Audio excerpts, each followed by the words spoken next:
Bonsoir, bonsoir, bonjour. C'est RD Congo Bassango Télévision. Comme toujours, avant de commencer notre émission, nous disons merci à Dieu. Nous disons merci à nos chers abonnés et téléspectateurs qui nous suivent partout dans le monde et en RDC. Bande Konanga, soyez les bienvenus.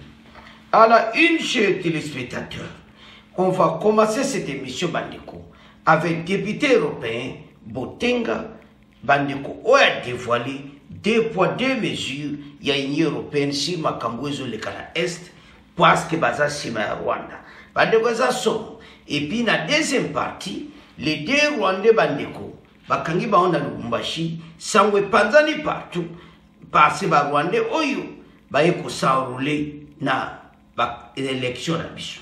Alors peuple bati ba maboko l'État za maboko à l'État de Basawana. Alors tout développer mon émission na biso. Alors chers téléspectateurs, on va commencer les bandes de l'émission entre bande avec député européen bande kwa Yindisi.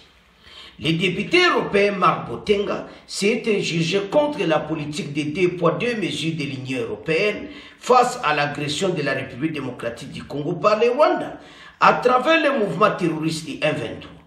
Devant l'Assemblée plénière du Parlement européen, les députés s'est montré au créneau pour décrier traitement inéquitable par la communauté internationale sur la situation sécuritaire dans l'Est de la RDC et la guerre de l'Ukraine. Et si bango ke ndenge bo sala et injustice.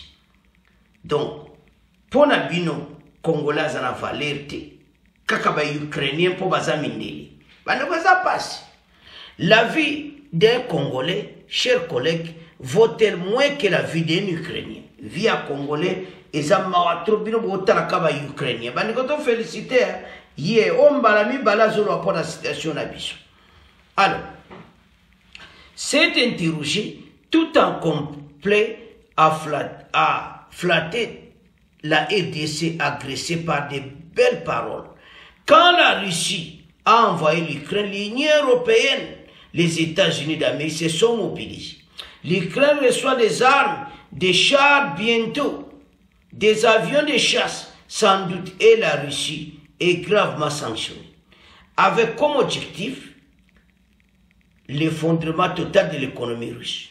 Mais quand la République démocratique du Congo s'est fait depuis des années par le mouvement terroriste M23, jamais basala ngwe panabiso. Donc ce que et logo monte bazo sana mboka na biso. Rien. Quelle belle parole pour tromper, pour enfumer, mais aucune sanction réelle contre le Rwanda.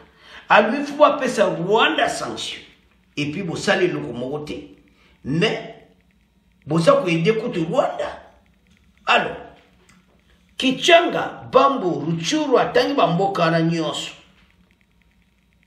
Combien de territoires de la République démocratique du Congo doivent encore être frappés ou occupés ou affixés comme Goma avant que la communauté internationale, particulièrement l'Union européenne, le Rwanda a fait ainsi le jeu des Occidentaux.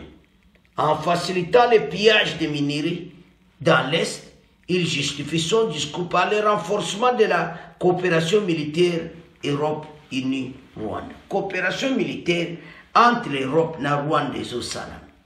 Donc, ce monde a clairement été ba jabato ezaka pour ba diviser mboka na biso ya to kamba arme bazo so wapi donc baso pesa président rwandais ba arme ba ya kubomwa congolais. En tout cas merci et c'est alors le pire, le Rwanda reste un partenaire de la facilité européenne pour la paix, qu'un instrument qui sert en réalité à livrer les armes. 20 millions pour les Rwandais. Mais quelle hypocrisie de décalage entre les paroles et les actes, a-t-il souligné, tout en exprimant aura le bon. Marc Botenga a dénoncé le pillage des ressources de la RDC, des grandes puissances économiques de l'Europe. Pourquoi l'Europe agit-elle de la sorte? Clairement, il y a les intérêts derrière. Anobi ndenge maosa makamozo laksa be intérêt moko esa sima ya Rwanda. bande kwa reverser bango na ndenga mokiti alobi na suka voire même balkanisé convient très bien certains démocrates du Congo. D'un Congo affaibli, voire balkanisé, convient d'être bien certains gouvernements européens, a-t-il référé. Alors, makambo ezomona clairement été bateau baye balkanisation par la biso. Donc maintenant ba secret yango bakonzi. Tant que député azoloba, et ça clairement, il y a lobby qui est comme la balkanisation. Parce que bazoloba point absoluté, pangoka sima Rwanda. Bazo renforcer coopération militaire na Rwanda. Rwanda vraiment tout. Donc son la biloko yo bandiko. Et ça la passe. Donc l'Union européenne baza pour balkaniser la RDC. Ou les députés azoloba. Et puis on balami balazo dénoncer. Bazo za bambongo bazo pesa Rwanda. Bazo bambongo bazo pesa bango. Entre la RDC baza kana ba problème. Bazo sunga bisote. Mozo sala namba wana passion azo tala ba européen makamba o sala. Non. Président Rwandais azana yo qui sont botenga pena lobeli na ndenga mokiti. Parce que atako to complot. Bande ko tamu na Union européenne dia ba alo baki. Oeza balkanisation. Ba Congolais to telemako. Lokola ba Congolais ba keza balkanisation, c'est que makamuje za banamuti. Donc, on a clairement, il bien on passe à son position là-bas. Ukraine, vous avez des bombes avions, vous avez payé. Vous punir Russie. Mais pourquoi Rwanda a sanctionné? Quelle injustice! Les soldats rwandais na RDC, mais ils ont sanctionné. Tu es bibino sikou. Mais boye bake, mboka tala, tant que bon sa mboka na bisoa, ba européens se dégagent. Pour ils ont l'accès climat qui monte ma veille. Alors, voilà la première partie de tika on a bien to comment qu'il y a la deuxième partie. Ba Rwandais kaka. Des sujets rwandais dont Joshua Richam, âgé de 23 ans, et Keri Sharif de 20 ans ont été arrêtés à Lubumbashi par les services de sécurité de la province du Haut-Katanga et présentés au maire de la ville le jeudi 16 février. Bande munyo soye makambo elekaki. Donc c'était hier, bah présentant qui va mourir. Donc ça la passe. Pour on a katubi yo na rolba. Après on a bah yayo pe bah côté na bah on a même bureau ya seni. Allez, bah iko ça roule. Bah tala bah kombo boy. Oh barara bah biti. Bah toyo. Oh Richam. Oh bah biti. Bah toi papa zalaka wapi. Allez bah no beta allez bah le bikamba mo vérité que to za ba Rwandais. Mais nana tindi bino boya ko sanroli. Bande ko to féliciter gouvernement de batia misapia. Soki misapite nde gouvernement, oibite gouvernement rwandais bazana kanda ponani. Bango balinge ba sanroli pi. Massivement kutu ba kotsa bino be infiltrer rwandais ba ya ko voter. Bango otina me 1 million bo kino voter.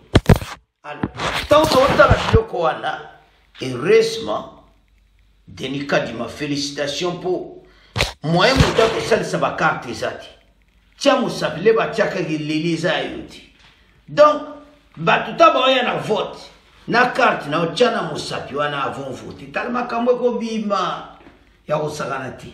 Oh, ya ko zela mutumo carte. Oh, sala ki carte me yo misapi kondo ko bimisa. E ko lela na ordinateur.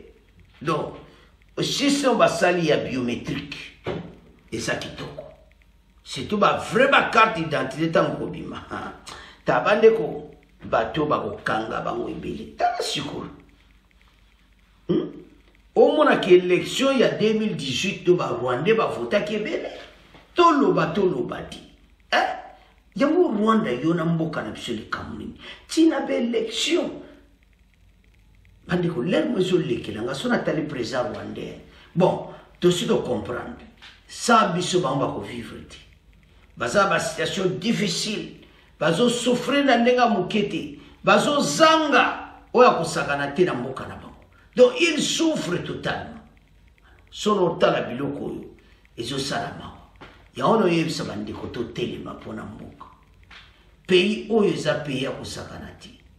pays oyo eza pays moko ya monene bandeko bamiyibi oyo basuki nde baza wana bazoluka ndeni ya kosala donc bosala moyete akomotindela biso bato oyo baya kosenrole liso na vote yango wana na 2018 ezali chaotique do ezaka rwanda moto asalaki biloko wana barwandais baye kovote siko bosuki carte biométrique epuis carte yango mpe moye basala yango eza te bande kotala makambo to yose mine eza vérité basuki moye moto ake kosalisa bakarte wana ya te omo bakangai moto moni bakarte d'identité ya vide parce que soki ata oyibi bakarte wana okende kotia misapi wapi place maye na bango esuki parce carte wana il faut tia mosapi elela na ordinateur oyo ordinateur eza spécifié ozomona et maintenant ebele bakanga baona ba bureau de vote tozelaka mokolo ngo vote ndeko bana décembre ebele barwande bakanga parce ebele wana bakongole mususu bakapa bapesa bakongole mboke ko s'enregistrer pour ngai mais bakanga bino parce eza musapi alors bandeko voilà mission ya président Rwanda zoluka partout ya na RDC alors to résumé boy et ça quand même injustice bao baza ko aider l'Ukraine député européen ndenga lobi to la biso nyonso donc Rwanda fois de sanction sur les sanctions été 2 poids 2 mesures avec européens et puis ba Rwanda nyonso mikoso bozi bango prison na makama ba élection comme ça on subayati botia bango grand prison les 2 Rwandais comme ça on subayati alors bande konanga to motika on a bino c'est à ce point comment clôturer mission na biso bon continuer ko s'abonner massiva na RD Congo Basango pour être topiller la nouvelle vraie nouvelle. Au revoir, à la prochaine.